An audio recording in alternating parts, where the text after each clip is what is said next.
How to reset Google password if forgotten on Android. Hi everyone, welcome to the channel.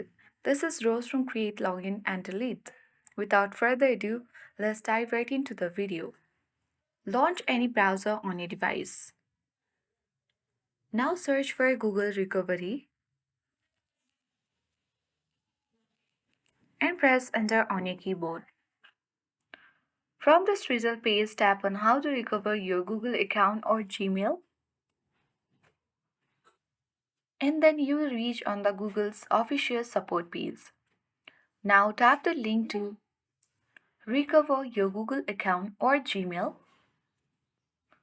Now you land on this section where you have to enter the email or phone number of the account which you want to recover on Google account. Once you type your Google account, you need to tap on next button at bottom right corner. And now you will reach on this section where if you want to reset your Google password, you can try another way or simply you can use fingerprint, face or screen lock in order to reset your password. So let's tap on continue button and use our passkey to verify that it's really us. Once verification is done, you will reach on the section where you can easily update your password if you can't forget the password.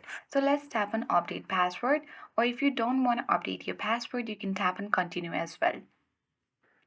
After that, you will reach on this create a strong password section where you can create a strong password that you don't use for other websites. You can create a password and then again re-enter your password to confirm, and then it must be at least 8 characters, and then you can tap on save password and easily recover your passwords of Google. So that's it. I hope this guide was helpful. If it was, then do like, share, comment, and don't forget to subscribe. Thank you for watching and see you in the next video.